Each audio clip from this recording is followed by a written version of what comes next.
যারা ইয়াবা ফেন্সিডিল গাঁজা মদ খায় গাছক ধাক্কা মারে ভাই ভাইজান সাইদ দেন আছে না না বাড়িতে যায় বলে বউ দরজা খোল কথাকে বোঝেন নাই বউ যখন দরজা খুলে দিয়েছে ভাই মা এত দেরি করলি কেন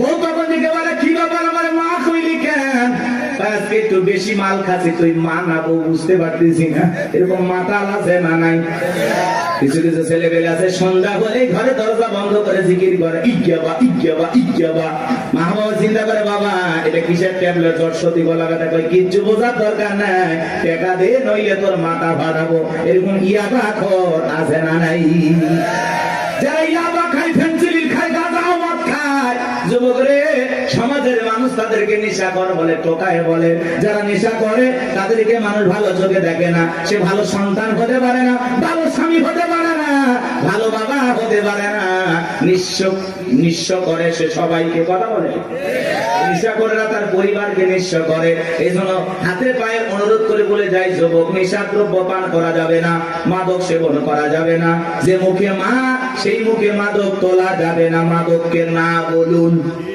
কথা বলে না মাদক সেবন করা যাবে নেশাদ্রব্য পান করা যাবে যারা মদ পান করবে এদের জন্য জান্নাত হালাল না হারাম ওদের জন্য জান্নাত হারাম হয়ে যায় জান্নাত যদি হারাম হয়ে যাবেন কোথায় এই জন্য আমরা দুনিয়াতে নিজেরাই মদ আল্লাহ তাআলা হারাম করে দিয়েছেন আমি আমার উপরে এটা হারাম মানবো যে না আল্লাহ হারাম করে দিয়েছেন এই মদকে আমি স্পর্শ করব না আমি জান্নাতে যাই শরাব পান করব শরাবের ঝর্ণা আছে সুবহানাল্লাহ কোন মধুর ঝর্ণা দুধের ঝর্ণা পানির ঝর্ণা শরাবের ঝর্ণা হাতের স্পর্শ ছাড়া কি তাই করতেছে সুবহানাল্লাহ জান্নাত যে কত সুখের জায়গা কেমনে বোঝাবো ও কল্পনা করা যায় না আল্লাহ এত সুন্দর করে জান্নাত বানাইছে সুবহানাল্লাহ বলেন কষ্ট হচ্ছে আপনাদের তাহলে এই যুবক নেশাদ্রব্য পান করা যাবে যাবে এগুলো আজে বাজে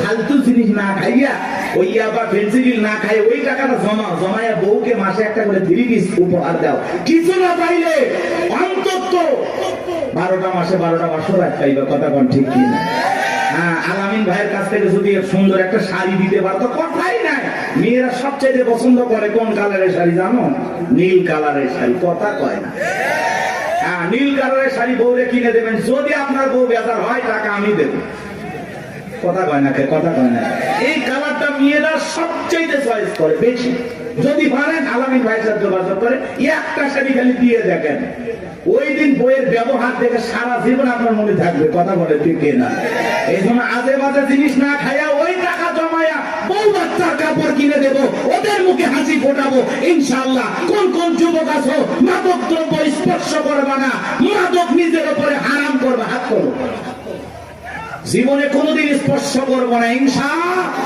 আজকের এই জান্নাতের বাগান থেকে ওয়াদা দিলাম যে আল্লাহ আমরা জীবনে কোনদিন নেশাদ্রব্য স্পর্শ করবো না দয়া করে তোমার জান্নাতের শরাবের নহরটা একটু আমার জন্য বরাদ্দ রাখো একটু জোরে কর না আমি আপনার আমার ভাইয়েরা এই ফিরাউন ছিল একটা ভবঘুরে যুবক এর নাম ছিল কাবুজ বলকে বলা হতো কিত্তিদের তরফ থেকে নাম ছিল রামশিস মিশরের বাদশাহর পুরোবাদী নাম হলো ফিরাউন সংক্ষিপ্ত ঘটনা 2-1 মিনিটে বলে সামনের দিকে যাবো বা জানবো আমার এই ছিল গেল সর্বপ্রথম মিশরে যাওয়ার পরে বাজান সর্বপ্রথম হলো তরমুজের ক্ষেতের লেবার কিছুদিন লিবারি করলেন ওই দেশের সরকারি গোরস্থানের দারোয়ান লাগবে ঢোলপিটায় খবর দেওয়া হলো হাজার হাজার মানুষ লাইনের ভর্তি হয়ে গেছে গোরস্থানের দারোয়ান হওয়ার জন্য 1-2 জন ইন্টারভিউ দিতে দিতে যখন ফেরাউনের পালা ডেকে বলে বাদশাহ বুক ভরা আসামে ভিন দেশ থেকে আপনার কাছে এসেছি যদি চাকরিটা দেন উপকৃত হব এমন ভাবে কথাগুলো উপস্থাপন করলেন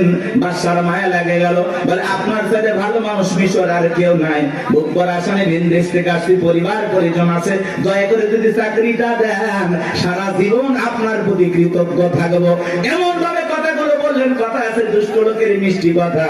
বাদশার ভালো লেগে গেল, বাদশা ডেকেও লেগে ইন্টারভিউ বন্ধ করো, এই কাবুস নামের ছেলেটাকে মিশরের সরকারি গোরস্থানের দারোয়ানের চাকরিটা দেওয়া হলো।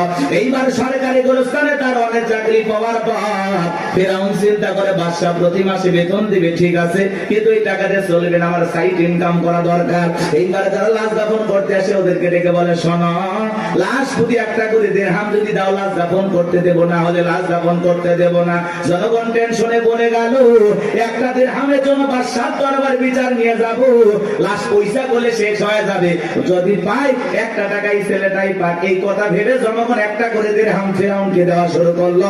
আপনারা বলেন তো বাংলাদেশের মানুষের নাম কি? ঘুষ। ঘুষ এক টাকা হইলে ওইটা কি? ঘুষ। এটা কিন্তু বাংলাদেশে আছে আছে আছে। শোনো, এই দেশ যারা গল্প করি, দেশটা মনে হয় স্বপ্নপুরী, শুধু কর ঘুষ কর মদ কর জুয়া কর, হেতায় আছে ভুরি ভুরি, হেতায় আছে ভুরি ভুরি। এ দেশে অসৎ কামাই কেউ করে না, তবে ঘুষের টাকা পেলে কেউ তো ছাড়ে না। টেবিলের নিচ দিয়ে হাত বাড়িয়ে কালো টাকাটা নেই সারিয়ে, টেবিলের নিচ দিয়ে হাত বাড়িয়ে কালো টাকাটা নেই সারিয়ে, করছে ওরা বড় দেশের চুরি, করছে ওরা বড় দেশের চুরি। শোনো, এ দেশটার গল্প করি, আছে না নাই? আমার ভাইয়েরা, একটা করে দিরহাম জনগণ দেওয়া শুরু করলো। আল্লাহ রাব্বুল আলামিন ওই সময় একটা মহামারী দিল। 2020 সালে আল্লাহ তাআলা আমাদেরকে একটা মহামারী দিয়েছিলেন, ধরো না ছুঁয়ো না, নাম হলো করোনা। করোনা রোগে আক্রান্ত হয়ে বাবা মারা গেছে, ছেলে বাবার লাশটাও দেখতে যায় নাই, বাবার কবরে মাটিও দেয় নাই। বাবার সম্পত্তি ভালো লাগে, মৃত বাবার লাশকে বোঝা মনে হয়। কথা বলে। মায়ের করোনা হয়েছে, জঙ্গলে ফেলা আসছে। বন্ধুর করোনা হয়েছে, বন্ধু দেখতে যায় নাই। ভাইয়ের করোনা হয়েছে, ভাই দেখতে যায় নাই। স্বামীর করোনা হয়েছে, স্ত্রীর কাছে যায় নাই। খাবারের প্লেটটা সাজায় লম্বা একটা বাঁশের লাঠি দিয়ে আস্তে করে স্বামীর ঘরে খাবার ঢোকায় দিয়েছে। কথা বলেন। স্বামী যখন সুস্থ হয়েছে, বিবি কাছে ডাকে বলে, জোসনার বাপ, আমি তোমার কত ভালোবাসি তুমি জানো না। শাড়িটা দিয়ে সুন্দর করে মুখটা মোছায় দিতেছে, আর ডেকে বলে, জোসনার বাপ, তাহাজ্জুদ পড়ে পড়ে তোমার জন্য দোয়া করেছি, আল্লাহ আমার জোসনার বাপের হায়াত বাড়ায় দাও। স্বামী মনে মনে হাসে আর বলে, বিবি রে, তুই যে আমার কত ভালোবাসি, আমার বোঝা হয়ে গেছে। আমি যখন অসুস্থ ছিলাম, জানালা দরজার দিকে তাকায় একটা মেয়ে বুঝি, দরজা জানালা করে গল্প করবি, দুইটা কথা বলবি, একবারও দেখা করলি না। মোবাইলে তোর ছবি দেখে দেখে মনের দুঃখের কথা ভুলে যাইতাম। তুই যে আমার কত ভালোবাসিস প্রমাণ আমি পাইছি। আমি যখন অসুস্থ ছিলাম, আমারে তুই বাঁশ দিয়া খাওয়াইছিস। কথা বলে না। এজন্য করোনা মহামারী বুঝে দিয়েছে, দুনিয়াতে কেউ কারো আপন না। কথা বলেন, কথা বলেন, সত্য না মিথ্যা? ওই সময় একটা আতঙ্ক, ভয়, কেউ কারো কাছে যায় নাই। বাজানো আমার এই দুনিয়াতে একটা করোনা মহামারীতে মানুষ মারা গেল, মানুষ আর একটা মানুষের কাছে গেল না, বাবার কাছে সন্তান গেল না। তাহলে ভেবে দেখেন বাজান, দুনিয়াতে কেউ কারো আপন না, সব মিথ্যা মায়া, মিথ্যা মায়া। কথা বলে না? আপনি কি মনে করেন আপনি মারা গেলে আপনার পরিবারের লোকজন আপনাকে ছাড়া অচল হয়ে যাবে, তারা ভেঙে পড়বে? কিচ্ছু হবে না তাদের। আপনি মরে গেলেও আপন গতিতে আপনার পরিবারের লোকজন তাদের জীবন সাজাবে, আপনার জন্য কেউ অপেক্ষা করবে না। আপনার জন্য পৃথিবীর কোনো কিছু থেমে থাকবে না, না দোকান, না ব্যবসা প্রতিষ্ঠান, না আপনার স্ত্রী, না আপনার সন্তান, না আপনার ব্যবসা বাণিজ্য, খাবার, কোনো কিছুই থেমে থাকবে না। আপনি মরে গেলেও সব আপন গতিতেই চলবে। কথা বলে ঠিক না? বরং আমরাই বেশি বেশি ভাবতেছি যে আমি মরে গেলে আমার পরিবারে কি হবে না হবে, ওদের কথা ভাবতে গিয়ে আমরা আখিরাত ভুলে গেছি। এজন্য আসুন আখিরাতকে টার্গেট করি। কথা বলে না? আখিরাতকে টার্গেট করি। এর মধ্যে দুনিয়া যতটুকু হয় হইলেও আলহামদুলিল্লাহ, না হইলে আলহামদুলিল্লাহ। কথা বলে ঠিক না? কিন্তু বেশি দুনিয়াকে টার্গেট করলে আখিরাত আমাদের কাছ থেকে দূরে সরে যাবে। এজন্য আমরা দুনিয়া টার্গেট করবো না, আখিরাত। আমাদের কার প্রয়োজন বেশি? আল্লাহকে প্রয়োজন দরকার না? তাহলে আখিরাতকে টার্গেট করতে হবে। এই পৃথিবীতে আল্লাহ হলো আমাদের সবচেয়ে আপন। স্ত্রী বলেন, সন্তান বলেন, সবাই স্বার্থ, স্বার্থ, স্বার্থ ছাড়া কেউ আপনাকে চেনে না।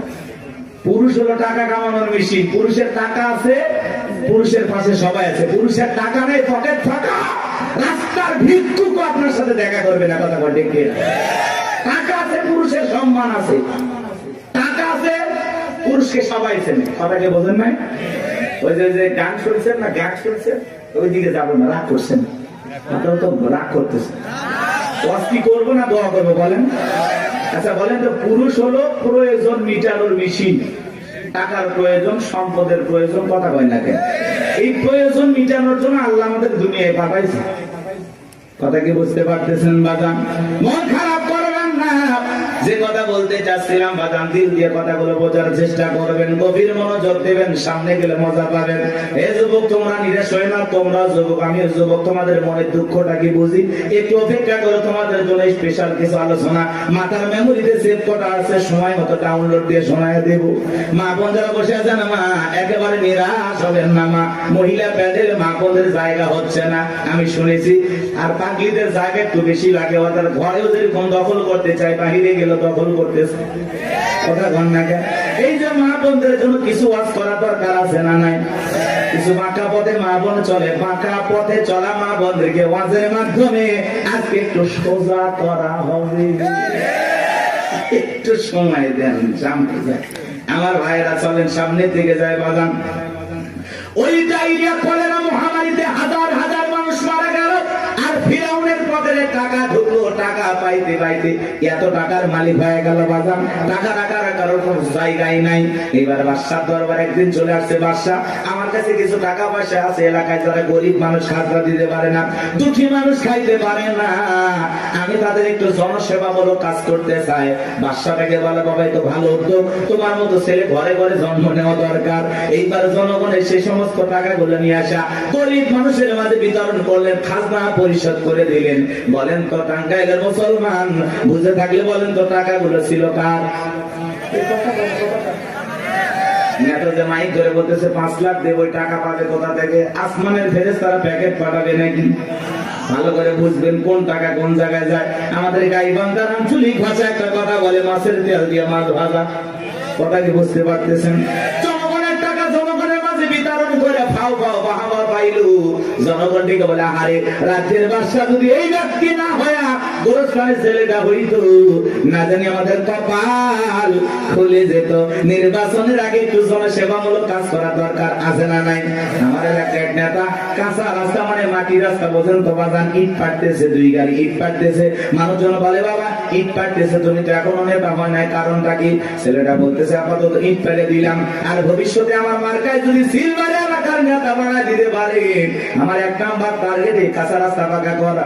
এই রাস্তাতে আপনাদের ছেলে স্কুলে যাইতে পারে না, আপনারা হাটে বাজারে যাইতে পারেন না, মাঝে মাঝে আপনাদের কথা মনে হলে রাতে ঘুম আসে না। কি অভিনয়! নেতা হতে গেলে অভিনয় জানার দরকার আছে তো না? কথা কয় না। যারাই নেতা এরাই কিন্তু পুরোটা কি অভিনেতা। অভিনয় না জানলে নেতা হওয়া যায় না বাজান। ভালো করে বোঝার চেষ্টা করবেন। জনগণ বিশ্বাস করে যদি নেতার মার্কায় সিলভারে নেতাকে নির্বাচিত করে, নেতা তো এলাকায় থাকে না, ঢাকা শহরে বান্ধবী নিয়ে ঘুমায়, কথা বলেন ঠিক কিনা? মার্কা থাকে যে কয়দিন, নেতার আনা গোনা সে কয়দিন। আমরাও জনগণ কম খারাপ না, 1.5 টাকার বিরিয়ার 3 টাকার চা খায় কি স্লোগান, বল্টু ভাইয়ের চরিত্র ফুলের মতো পবিত্র, নামাজ পড়া কক্ষ গাঁজা খাই 5 ওয়াক্ত, কমসুরিতে বাঁকা ভক্ত, শয়তানের 1 নাম্বার ভক্ত, হুজুরদের জন্য খুবই শক্ত, চুষা খাই গরিবের রক্ত। পোস্টার লেখা যে গরিবের বন্ধু, ভোট দিয়ে দেখেন গরিবের কয় নাম্বার শত্রু, কথা বলেন। রাস্তার একটা ভিক্ষুক মহিলার দিকে 500 টাকা দিয়ে বলে, আপনার চেহারার মাঝে আমি আমার মাকে খুঁজে পাই। আম গাছে জাম গাছে নেতার ছবি ঝুলানো থাকে, নির্বাচিত হওয়ার পরে এলাকায় থাকে না। আম গাছে জাম গাছে বিদ্যুতের ঘুড়িতে নেতার বিশাল বিশাল ছবি, আর লেখা আছে আমি অমুক নেতা, যারা গালি বদনা, পবিত্র ঈদ উল আজহার শুভেচ্ছা, পবিত্র ঈদ উল ফিতরের শুভেচ্ছা, খালি ব্যানার দিয়ে শুভেচ্ছা জানায়, জীবনে কোনোদিন আর কাছে আসে না। এই নেতা ওই ব্যানার লক্ষ লক্ষ টাকা দিয়ে না বানাইয়া, ওই ব্যানারের টাকা দিয়ে যদি গরিব দুঃখী মানুষের মাঝে বিতরণ করো, তোমার ব্যানার লাগবে না গো, ব্যানার লাগবে না। জনগণ তোমার মার্কায় জায়গা মতো সিল মেরে দেবে, কথা কন ঠিক কিনা? কিন্তু ওই যে মার্কা থাকে যে কয়দিন নেতার আনা গোনা সে কয়দিন, অলিতে গলিতে নেতাকে পাওয়া যায়, মানুষ মলে জানা যায় হাজির, জুমার নামাজের সামনে হাজির, আসরের নামাজ পরে 2 বার, কথা কয় না। এক নেতা মানুষকে সালাম দিতে দিতে হোশ হারায় ফেলছে, রাস্তার খেজুর গাছ পায় 1 লাইনে সালাম দিয়ে যাচ্ছে, কর্মী চাচা ভেতরে কয়, নেতা এটা মানুষ না খেজুর গাছ। নেতা বলতেছে আমি মনে করছি এটাও ভোটার। কথাকে বুঝতে পারতেছেন বাজান? এই জন্য আপনাকে আমাদের পরিবর্তন হওয়া লাগবে বাজান। বারবার ওদের কথায় ভোলা যাবে না, ভোলা যাবে না। আমাদেরকে ভালো ভালো লাগবে। মনে রাখবেন বাজান, দেশের জনগণ এক নাম্বার, নেতাও এক নাম্বার হবে। আপনি যদি পরিবর্তন করতে চান অবশ্যই সমাজটাকে পরিবর্তন করতে পারবেন। এই জন্য আগে নিজের ভালো হওয়া লাগবে। আপনি যেমন দেশের নেতাও কিন্তু ওইরকম হবে। 2 নাম্বার আপনি নেতা হবে 4 নাম্বার। কথা কি বুঝছেন? আপনি সিটার নেতা হবে বিশ্ব সিটার। কি ভয় পাচ্ছেন নাকি? আমি কোন দলে দালালি করতেছি? আমরা আগে ঠিক হবে। এক পাগল গাছের নিচে হাত তুলে বলে আল্লাহ, আরে হারাক তো মানুষ বাইরে গেছে, 2-4 জন হারিয়ে গেলে কি হবে? পরে খুঁজবো ওই মা কি মা আজকে আমি শুরু করতে নাকি বাচ্চা নিয়ে আসে, মাকে ধর, মাকে বাচ্চা হারায় যায়, মা কইতে পারো না, মা না পাগলি। বাচ্চাকে কন্ট্রোল করবেন না। এ বাবা জাহিদ, তোমার মা কান্না করে, আসো বাবু আসো। সাতুটিয়ে বাড়ি, ও মা এত আল্লাহ বলা হলে স্বামী একদিন আর একজনে হাত ধরে চলে যাবে, টের পাবেন না। হ্যাঁ, বাচ্চা কন্ট্রোল করবে না কি মা। অনেক মা বোন আসছে, এসে বাচ্চা টাচ্চা রাখে ওরা গল্পে লিপ্ত হয়ে গেছে। কেউ তোমার বিয়ে হয়েছে ওই মুখ জায়গায় না, তোমার স্বামী ভালো ব্যবসা করে, ও গল্প করতে বাচ্চা নেই, টেরই পাচ্ছে। ও বু ফুবুর চাচি খালা নিয়ে ব্যস্ত হয়। আল্লাহ হেদায়েত দান করে। আর ওদের মাঝখানে এরকম একটু বিনোদন দরকার আছে নাকি? হারায় গেলে আর কি কি সংবাদ আছে দেবেন, দেখেন আমি বলে দেব। একটি বাচ্চা হারিয়ে গেছে, নাম কি? জাহিদুল ইসলাম। বাবা জাহিদুল, তুমি কোথায় তুলতেছো ফুল? তোমার মা কান্নে হয়ে গেছে ব্যাকুল, তাড়াতাড়ি করে আসো। জাহিদুল চলে আসবে, মা কান্দেন না, বসে থাকেন। বাচ্চা হারাই নাকি এখনকার বলা পান এক করতেছেন নাকি আপনার? তাকবীর দেন, লিল্লাহি তাকবীর। একটা গাছের তেঁতুল গাছ, কোন গাছ? তেঁতুল গাছের নিচে হাত তুলে বলে আল্লাহ, তেঁতুল গাছে রাজশাহীর ফজলিয়ামদের, রংপুরের হাড়িভাঙ্গাতে, সাফাই নবাবগঞ্জের কাঠিমন্দে, নওগাঁসা পাহাড়ের আমরুপালিতে। আল্লাহ বলে পাগলের চোখটা খুলে দেখ, কোন গাছের নিচে দোয়া ধরেছিস? তেঁতুল গাছের নিচে দাঁড়াইয়া। কিয়ামত পর্যন্ত আমসালে জামাত পাওয়া যাবে না। নির্বাচনের আগে 500 টাকা, 1000 টাকার বিনিময়ে, 200 টাকার বিনিময়ে নিজের পবিত্র আমানত ভোট বিক্রি করে দেশে উমরের মতো নেতা চাইলে পাওয়া যাবে না। এই জন্য আগে আপনাকে ঠিক হওয়া লাগবে। আপনি যখন বলেন আল্লাহ আমার নেতাদেরকে উমরের মতো আদর্শবান নেতা বানাও, আল্লাহ তখন হাসে আর বলে উমরের দেশে থাকার মতো জনগণ কি হতে পেরেছিস? আগে নিজে ঠিক হ। আমার সাকাওয়াত ভাই আজ করলো, নামাজও পড়ে সুদ খায়। আপনি যখন সুদ খায় মুনাজাত করেন রব্বানা আতিনা ফিদ দুনিয়া, আল্লাহ বলে তোর মতো সুদখোর হারাম করে দোয়া কবুল হবে না। সুদ খায়, ঘুষ খায়, হাত তুলে দেওয়া, আল্লাহ মাফ করে দিন। ভালো ভাই, আপনি জানেন না সুদ খাওয়া হারাম, ঘুষ খাওয়া হারাম, খাইতেছেন মজা লাগে, টাকায় টাকা বাড়ে, কারেন্ট সুদ, ওরে বদমাইশ। আল্লাহ হেদায়েত দান করে। জোরে বলেন না আমি। কষ্ট হচ্ছে নাকি আপনাদের? আমার ভাইরা ভিডিও কথাগুলো বুঝে যান। আমি যে কথা বলতে যাচ্ছিলাম, তালুকদার বংশের মতো যদি কলিজাটা বড় হয়, বাপের বেটা যদি হয়ে থাকেন, ডান হাতটা তুলে বলেন হুজুর যতদিন বেঁচে থাকবো নির্বাচনকে কেন্দ্র করে চা বিড়ি পান সিগারেট খাবো না, 1 টাকাও কোন নেতার কাছ থেকে নেব না। সৎযোগ্য নির্ভীক আল্লাহওয়ালা সমাজের নেতৃত্ব দেওয়ার মতো উপযুক্ত নেতাকে আগামীতে ভোট দিয়া নির্বাচিত করব। হাত তুলে ওয়াদা দেন, পারবেন তো ইনশাআল্লাহ? আপনার ভোটে যেন কোন চোর ডাকাত সন্ত্রাস এলাকার বিপুল পরিমাণের লুটপাটকারী ব্যক্তি যেন ক্ষমতার চেয়ারে বসতে না পারে। আঙ্গুলের সাপটা দেওয়ার আগে চিন্তা করা লাগবে, আমার ভোটে কোন মোসারু, গাজারু, মাদারু, সুদারু আপনার ভোটে নির্বাচিত হয়ে যেন ধর্ষণ না করতে পারে, দেশের টাকা বিদেশে পাচার না করতে পারে। এমন নেতাদেরকে 54 বছরে দেখেছেন, আগামীতে চা করবেন বুঝে শুনে করা লাগবে। ভাবিয়া করিও কাজ, করিয়া ভাবিও না পাথর দিয়ে মানুষকে করবে খুন, এমন নেতা সমাজে প্রয়োজন নাই। কথা বলেন ঠিক কিনা? চলে না বাজার সামনের দিকে যায়, কথা মানে একটু বেশি হয়ে গেল, মন খারাপ করছেন।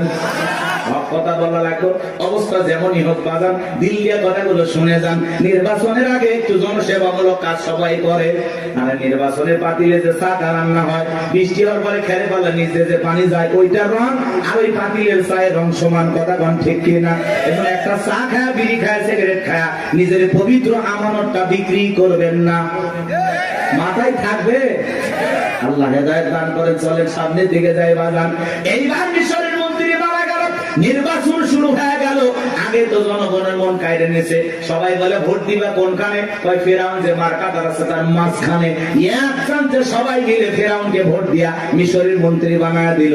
কিছুদিন পরে আল্লাহর খেলা বোঝা বড় ভাই, বার্ধক্যজনিত কারণে মিশরের বাদশা মারা গেল, সিংহাসন ফাঁকা হয়ে গেল।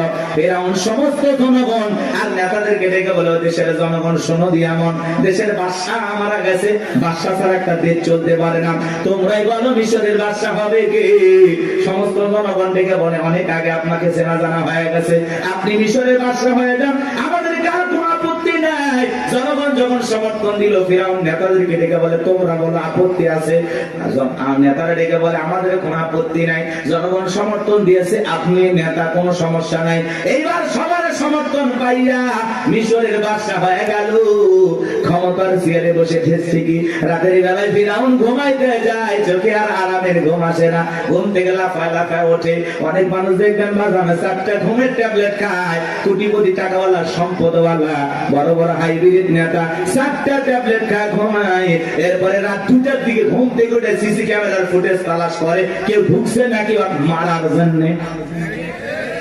কারণ বিল্ডিং এর প্রত্যেকটা জায়গায় খালি দুর্নীতির গন্ধ, জুলুমের গন্ধ, মানুষ মারার গন্ধ, মানুষকে প্রতারণা ধোঁকা দেওয়ার গন্ধ। কথা বলেন না কেন?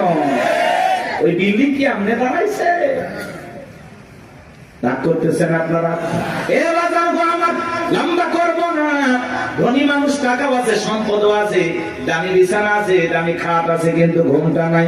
আর গরিব রিক্সা চালায়, ভ্যান চালায়, মাঠে কাজ করে, আলু ভর্তা দিয়ে, ডাল ভাজি দিয়ে, সবজি দিয়ে ভাত খায়, বউকে কোলে নিয়ে ঘুমায়, কি আরামের ঘুম। কথা বলেন না কেন? আর ধনী স্বামী স্ত্রীর মধ্যে দাও কুড়ালের সম্পর্ক, বউ আলাদা খাটে, স্বামী আলাদা খাটে, ইয়া তো ধনী হয়ে গেছে, এখন স্বামী স্ত্রীর মধ্যে মহব্বত ভালোবাসাই নাই। আছে না না এরকম পরিবার? ওই দিকে আর যাচ্ছি না বাজান, সামনে গেলে মহিলাদের ওয়াজ করবো, চলেন না যাই। যে কথা বলতে যাচ্ছিলাম বাজান, ফিরাউনের চোখে ঘুম নাই। তার দরবারে জ্যোতিষী ছিল 400 জ্যোতিষী লিডারের নাম দবিরা, বয়স হলো 320 বছর। দেখে বলে, দবিরা কেন জানি রাতের বেলায় ঘুমাইতে পারি না, আজে বাজে স্বপ্ন দেখে লাফায় লাফি, কারণটা কি? দবিরা এবার দেখে বলেন, এত অপেক্ষা করেন, একটু আমাকে সময় দেন। দবিরা সময় নিয়ে ভাগ্য গবেষণা করে বলেন, নেতা যদিও ছিলেন ভবঘুরে জবক তরমুজের খেতের লেবার, গোরস্থানের দারোয়ান, এরপরে মিশরের মন্ত্রী, বর্তমান রানিং বাদশা, আঙ্গুল ফুলা কলার গাছ, কিন্তু আপনার ভবিষ্যৎ জীবন বড় অন্ধকার। আগামী 3 মাসের মধ্যে বনি ইসরাইল সম্প্রদায়ের ভিতরে মুসা নামের একটা ছেলে জন্মগ্রহণ করবে। ওই মুসার কারণে রাজত্ব পাওয়ার ক্ষমতা থাকবে না। নেতারে, এমনকি আপনার জীবন যাওয়ার সম্ভাবনাও দেখা যায়। এই কথা শোনার পরে ফিরাউনের মাথা ঠান্ডা না গরম? খালি গরম। মানে রবিরা যদি বলতাম মুসা আসবে, খানকা বানায় বসে বসে জিকির করবে, তাহলে মাথা গরম করতো না। আজ বাংলাদেশের দিকে তাকায় দেখবেন, যারা খানকা বসাইয়া জিকির করতেছে, লাফালাফি করতেছে, নারী পুরুষ একত্রে হয়ে ঢোলক বাজায় জিকির করে, আর গান গে দেখে না। কয় পানির ভিতর জ্বললে বাতি, ঝড় বাতাসেও নেবে না, ল্যাংটা বাবার মুরিদ হইলে নামাজ রোজা লাগে না। এই পিছায় বলবে নামাজ রোজা লাগে না, ওইটা পীর না টাটকা শয়তান। সিজদার মতো একটা সিজদা দিবি, জান্নাত পার হয়ে জাহান্নামের তলে পড়বি। আছে না নাই? লালন শাহ বাজারে দেখলেন না, মহিলারা গাঁজার কলকিতে টান মেরে খাইয়া বলতেছে, আমি বিমানে উঠতেছি। প্রকাশ্যে জনগণের সামনে মাজার গুলোতে গাঁজা খাওয়া হয়, মাজারে গাঁজার কলকি দিয়া তো ধোঁয়া ছাড়ে বাজান। রাস্তায় প্রশাসনের লোক দাঁড়িয়ে থেকে বলে, মনে হয় ওরসের রান্না চলছে। কথা বল না কেন? ভণ্ডগুলো ভণ্ডামি করে যাচ্ছে আর বলে আমরা হকের দরবারে আছি, আছে না নাই? কথা বলেন না কেন? ভণ্ডামি পাইছেন, জায়গা পান না। পীর ছিল শাহজালাল খানকাই পীর, রাজপথে পীর, নারায়ে তাকবীর হুঙ্কার দিয়েছে, গৌর গোবিন্দ ধুতি পরার টাইম পাইনি। কথা বলেন ঠিক কিনা? এরকম শাহজালালের মতো পীর দরকার আছে না নাই? আল্লাহ ওয়ালা ভালো জিনিস, ওয়াকুনু মাস-সাদিকিন।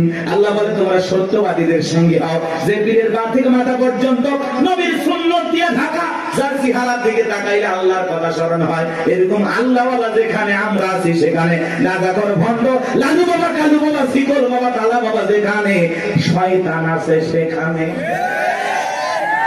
কথা বোঝা গেল? কোন ভণ্ডদের কাছে আমরা যাব না ইনশাআল্লাহ, কোন ভণ্ডের কাছে যাবেন না। সাহেব নাই, মানুষ আছে কিনা তার সন্দেহ। কবর মাজার বানায় রাখছে, লেখা রাখছে তাকলিশ আর রহমতুল্লাহ আল্লাহ, ওপরে লেখে মাহবুব সোবান, ভারতের কামান, জামানার জামান, আছে না নাই? এক এক পীরের নাম, আল্লাহ হেদায়েত দান করে। ভণ্ড পীরের ওয়াজ বেশি করবো না, কষ্ট হচ্ছে আপনাদের? এই ভণ্ডদের কাছে যাওয়া যাবে? এমনও পীর আছে মহিলা মুরিদ দেখলে মাথা ঠিক থাকে না, দুই হাত বাড়ায় বলে মাই। মহিলা চিন্তা করছে এত বড় আল্লাহ আমারে ডাকে, যদি বুকে না যায় তার নামে জায়গা হবে না। পীর সাহেবের বুকের ভিতরে ঢুকে গেছে, আর পীরের বুকের ভিতরে ঢুকে এত শান্তি পাইছে, আনন্দের ঠেলায় গান গায়, বাবা আমি তোমায় ভালোবাসি, তোমার চরণ সুবিতে বাবা, তোমার কাছে আসি গো বাবা, আমি তোমায় ভালোবাসি। যে নারী স্বামীকে বাদ দিয়ে পীরের ফাটা পায় চুমা খায়, ওই নারীর চরিত্র ঠিক না। শুনে যান, আপনার পীর আপনার স্বামী। কথা বলে প্রত্যেকটা সন্তানের কাছে তার মা বাবা হলো পৃথিবীর সবচাইতে বড় পীর। কথা বলে জীবনে কোনোদিন মা বাবাকে ভাত দেয় না, পিতা মাতার জন্য 1 কেজি কমলা বেদনা কেনে না, পীর সাহেবের দরবারে গরু নিয়ে দৌড়ায়। পাগল দেখছেন? মা বাবার খবর নেয় না, পীরের বাবার খবরের অভাব নাই। আল্লাহ হেদায়েত দান করেন। গরু ছাগল নিয়ে কোনো পীরের দরবারে দৌড়াবেন না। আচ্ছা উনি যদি আল্লাহ ওয়ালা ভাই ভালো আছে তো গরু ছাগল দিয়ে কি করবে? এলাকায় কত গরিব নিয়ে বিয়ে হয় না, দেন না, গরুটা জবাই করে মেহমানদারি করা দেন, আল্লাহ খুশি হবে। এলাকায় মাদ্রাসা আছে, গরিব দুঃখী বাচ্চা পড়াশোনা করে, এতিম বাচ্চারা, একটা ছাগল মাদ্রাসায় দেন, ওরা জবাই করে খেয়ে আল্লাহ কোরআন তেলাওয়াত করবে, আরশের মালিক আল্লাহ খুশি হবে। আপনি মাজারে যায় ছাগল গরু দিয়ে, হ্যাঁ রাত ভর্তি করে নিয়ে যায়, মাইক বাজারে গান গায়, দেখেননি? যা কত কথা বলা যাবে না, কষ্ট হচ্ছে আপনাদের? কোন বাজারে টাকা পয়সা দান করবেন না। কথা বলে হ্যাঁ, কোন মাজারে যদি মসজিদ থাকে, মাদ্রাসা থাকে, সেই জায়গা আপনি দান করতে পারেন। শুধু মাজার এমন জায়গায় 1 টাকা দেবেন। কথা আপনার যা বলতেছি আপনি তাই করবেন। মাজারে কেন টাকা দিচ্ছেন? উনি আল্লাহ না ভালো আছে না, টাকা দিয়ে কি করবে? আগে কিনে খাবে। আপনি মাজারে কেন টাকা দিচ্ছেন? এতিম অসহায় প্রতিবন্ধী হাত পাতে 5 টাকা দিতে পারে না, আর মাজারের দান বক্স থেকে 1000 টাকা 500 টাকা কেমনে ঢোকান? টাকা যেটা মানুষের দরকার না মরা মানুষের? যেটা মানুষ কান দিচ্ছে হাত পাতে, আপনি সেখানে দেন না। আর মাজারে পীর সাহেব একবারও ডাকলো না, এই মুসলিম টাকা দে, চাইছে ওই জায়গায় কেন টাকা দিলেন? বলেন কেন দিলেন? কিসের বরকতের আশা? সন্তান হয় না, 56টা দরবারে ছাগল মানত করে, মাজারে ছাগল দিয়ে সন্তান হবে, পাইছেন কোথায়? কথা কয় না। আরে ওয়াশ করলে হবে না, মাঝে মাঝে ওয়াশ করালে। আরে ভাই আমাদেরকে দেন, মাদ্রাসায় দেন। কথা কয় না, দেওয়ার লোক খুঁজে পান না। যে একটা মানুষ চোখের সামনে কান্দে মরে যাচ্ছে, ওই জায়গা দেয় না, ওই মরা পীর সাহেবরা দিয়ে এসেছে। ওই যে পীর আছে না, কলার গাছ আছে, আসলে কোন মাজার কিনা আপনি জানেন? অধিকাংশ মাজার মিথ্যে মিথ্যে মাজার বানায় বন্যামি শুরু হয়ে গেছে। কথা দেখে না, আল্লাহ যেন আমাদের হেদায়েত দান করেন। একটু জোরে বলেন আমি। আমার কথায় অনেক মাদার গুজরিরা বিরক্ত হয়েছে, অনেকে ফোন দিয়ে হুমকি দিছে, তোমরা আল্লাহ আল্লাহর বিরুদ্ধে কথা বলো, মরার আগে জবান বন্ধ হয়েছে। চিন্তা করছেন? ফরিদপুরে সালতা থানা আটরশি আছে না, আমি যাইতে পারি না, আমার সেই হুমকি দিত ভাই এই থানা এসে তোর হাত পা কেটে নেব।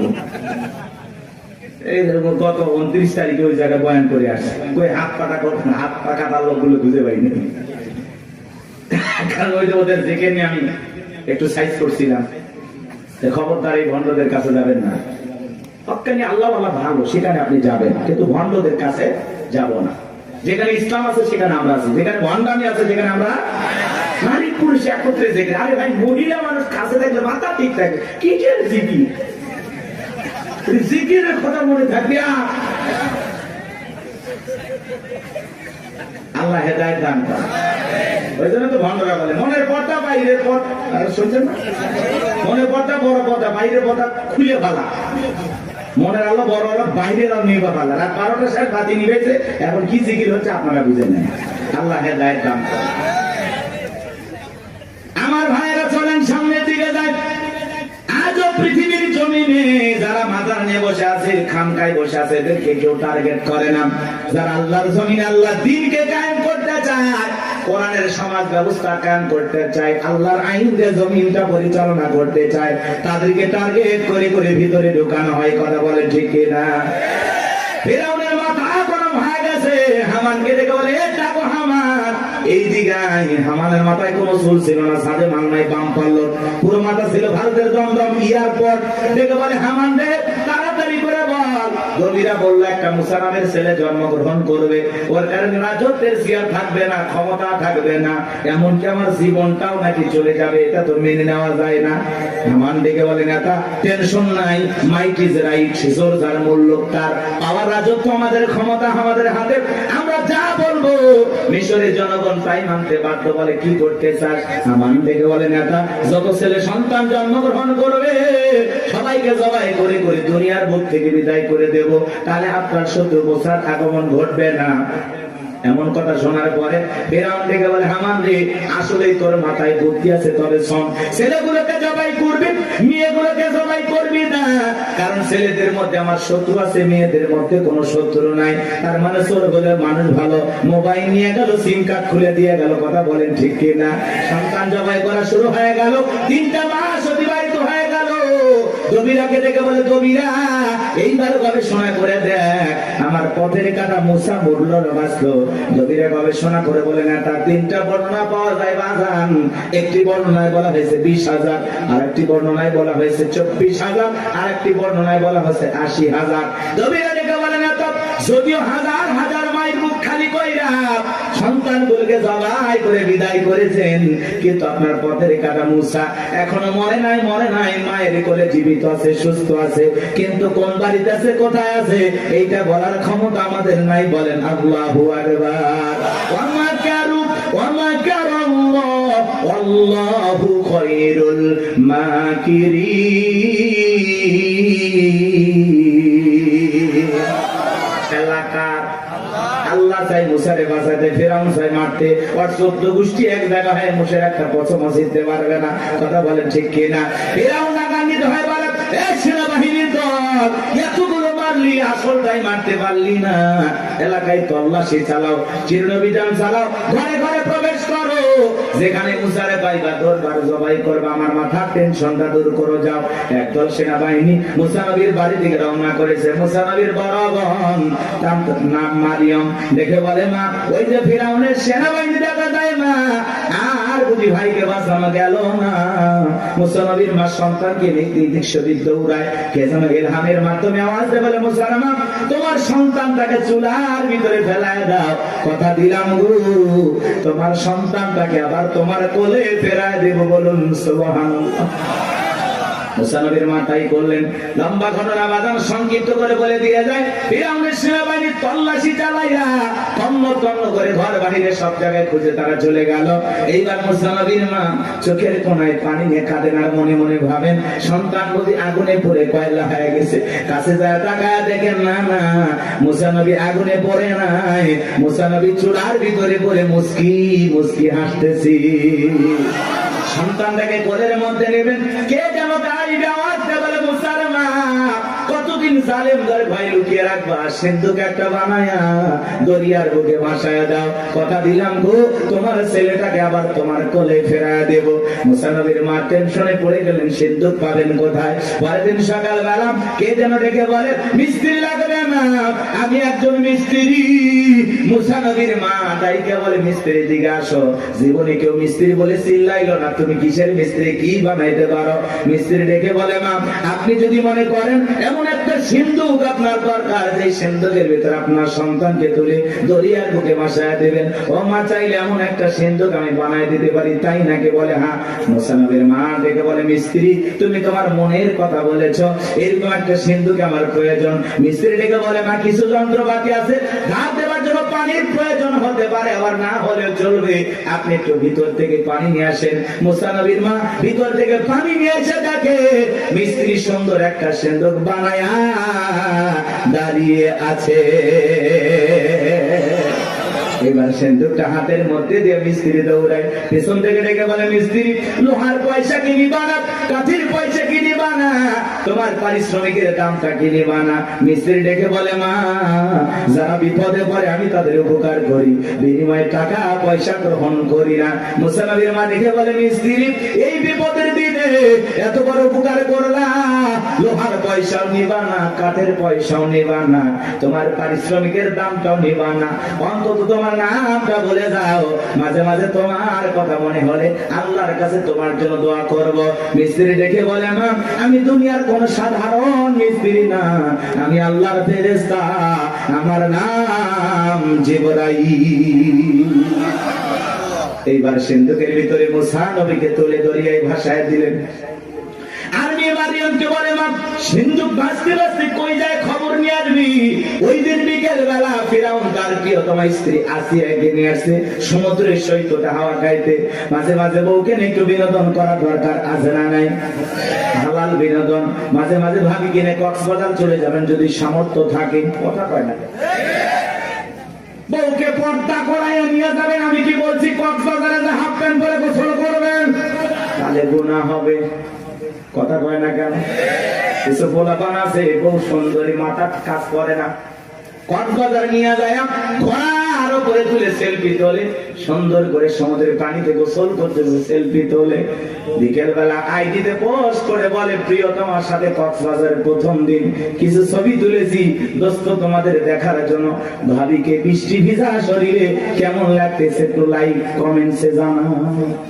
এর চাইতে মূর্খ বেয়াদব সমাজে আর কেউ আছে নাকি? যে নিজের বইয়ের ছবি ফেসবুক আইডিতে ছাড়ে, এর রুচিতে সমস্যা, কথা বলে। এই বউ হলো পার্সোনাল জিনিস, একান্তই আমার, এটা পাবলিসিটি করার জিনিস না, কথা বলে না। এমনিতে নিয়ে মানুষকে জ্বালায় আছি আমরা, তার উপর আবার বইয়ের ছবি ফেসবুকে ছাড়ে, কত পাগল আছে না? না হুজুর এখন একটা গান বানাচ্ছে, শোনি, কথা কয় নাকি? শুনছেন? কোন গ্রামে বাড়ি তোমার, কেমন তোমার বাপ, ফেসবুকে ছবি সাইডে করছো কেন বাপ? শুনছেন না? যাই সময় নাই, অনেক লম্বা হবে, কষ্ট হচ্ছে আপনাদের, বিরক্ত হয়েছেন আমার কথা? মহিলা দল আজ একটু পরে হবে, আপনার আগে ঠিক হন। কি বউকে মাঝে মাঝে বিনোদন করবেন? পিকনিক স্পট গুলো যেখানে ভদ্র লোকেরা যায় সেখানে যাবেন, মাঝে মাঝে বউকে নিয়ে একটু ঘোরাফেরা করবেন, নিজে বউকে একটু সময় দেবেন, না হলে অন্য আরেকজনের সাথে ঘোরাঘুরি করবেন, আপনি টেরই পাবেন না। এরকম মহিলা আছে না? না। আর একবার যদি বউ বাঁকা পথে চলে, ওই বউকে সোজা করা কঠিন।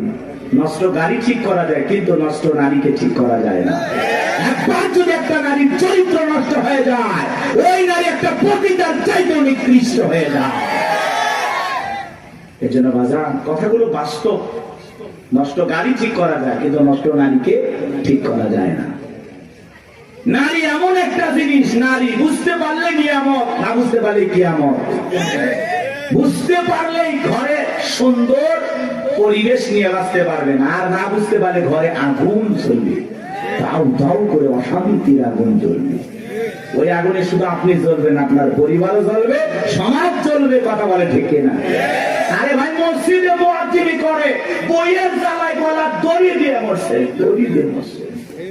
কয়েকদিন আগের ঘটনা। হুজুর, মানুষ আমরা মারবেও পারি না, শাসনও করে পারি, কি দিয়ে মারবেন? আল্লাহ এমন একটা সিস্টেম দিয়েছে মারা, মেসওয়াক পরিমাণে 1 বিঘা, কথা কেন? আচ্ছা, এটা তো মারা যায় 8 ইঞ্চি দিয়ে, কথা কেন? এটা পান্টি হলো, অনেকে ভাই হুজুর প্লাস দিয়ে মারো, মানে প্লাস দিয়ে ওই পান্টি ধরবি না, হাত দিয়ে ধরালো। আর তার বউ যদি মমতাজের মতো মোটা হয়, আর ওই পান্টি যদি পিঠে বাজায়, বউ কবি আমার কাতুকুতু লেগেছে, কথা পান ঠিক। ইসলাম এমন একটা সুন্দর সিস্টেম আল্লাহ তাআলা আমাদেরকে দিয়েছেন। ইসলাম এত সুন্দর একটি ধর্ম, আসলে বউ মারার পক্ষে আল্লাহ নাই, কথা কেন? আল্লাহ বলতেছে বউ ভালোবাসার জিনিস, মারবে কে?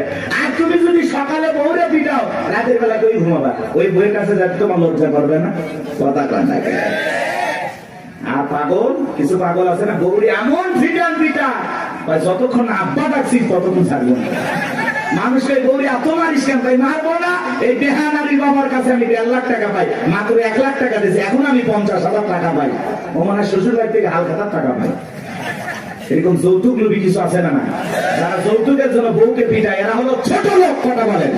এরা সমাজের জঘন্য লোক, কথা বলেন। এই পুরুষ না টাকা ইনকাম কর, যা ইনকাম কর, শ্বশুরের টাকা লোক। কাঁচা পায়খানা খাওয়া যেমন হারাম, কন্যা পক্ষের কাছ থেকে জোর করে যৌতুক দাবি করা তেমনি হারাম। তো যৌতুকের টাকা না খাওয়া 2 কেজি খা। কি সাকত ভাই, মন খারাপ করতেছেন? এলে চলবে, রাগ করতেছেন নাকি আপনারা? ভাই যৌতুক নিয়েছেন নাকি আপনি? উঠতেছেন কেন? থাকবে লিল্লাহি তাকবীর। আমার ভাইরা গভীর মনোযোগ দিয়ে শুনবেন বাজান। সামনের দিকে গেলে একটু কষ্ট হবে আপনাদের, কষ্ট হচ্ছে? চলেন, সামনে গেলে মজা পাবেন বাজান। এইবার ফিরাউনের কাছে সিন্ধুক চলে আসলো, সেনাবাহিনী সিন্ধুকটা ধরে নেতার কাছে নিয়ে গেছে। ফিরাউন ডেকে বলে, সিন্ধুকটা খোলো তো দেখি। সিন্ধুকটা যখন খোলা হলো, সবাই তাকায়া দেখে সিন্ধুকের ভিতরে মনে হয় পূর্ণিমার চাঁদ উদয় হয়েছে। আসিয়ার চক্ষু শীতল হয়ে গেল। ফিরাউন দেখে বলে, তরবারি আন, জবাই কর। এইটাই মুসা। আসিয়া বলে, থামো, খালি মারাই শিখছো, এতগুলো মারলা, কাউকে শান্তি পাইলা না। ও স্বামী, এই ছেলেটাকে মারার আগে আমার একটা প্রশ্নের উত্তর দাও। এই যে সিন্ধুকটা দেখা যায়, এমন কাঠ কি তোমার দেশে পাওয়া যাবে? ফিরাউন কাঠটা নাই গেছে, বলে, বিবির এই সিন্ধুকের যেমন কাঠ, এমন কাঠ আমি কেন আমার বাপ দাদা 14 পুরুষও কেউ দেখে নাই।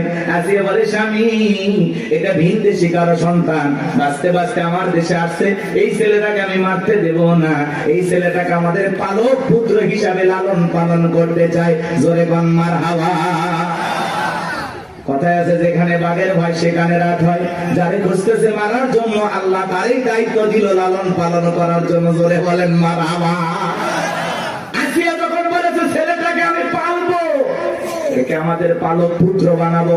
অনেক কঠিন স্বামী, কিন্তু মাঝে মাঝে বইয়ের আপত্তির কাছে দুর্বল হয়ে যায়। বলে, ঠিক আছে, মাইনা নিলাম। আসিয়া বলে, শুধু মারলেই হবে না, ঢোল পিটায় খবর দাও, ফিরাউনের ছেলে সন্তান যে দুধ পান করাবে, মাসে মাসে তাকে বেতন দেওয়া হবে। বলে, ঠিক আছে। ঢোল পিটানো হলো। হাজার হাজার নারীরা আসছে, মুসা নবীকে কোলে নেয়, স্তন খুলে মুখ লাগায় দেয়। আল্লাহ নবী মুসা আলাইহিস সালাম কোন মহিলার স্তনে দুধ পান করে না। জোরে কোন মারহাবা। সমস্ত নারীরা ব্যর্থ হয়ে চলে গেল। ওই যে মুসা নবীর বোন নাম তার মারিয়ম, ঈসা নবীর মায়ের নাম মারিয়ম, আর মুসা নবীর বড় বোনের নাম ছিল মারিয়াম। এইবার মারিয়াম দেখে বলে, ও রানী আসিয়া, এমন একটা ধাত্রীর খবর আমার কাছে আছে, আমার বিশ্বাস এই সন্তানটা দুধ পান করবে, তাই নাকি? বলে,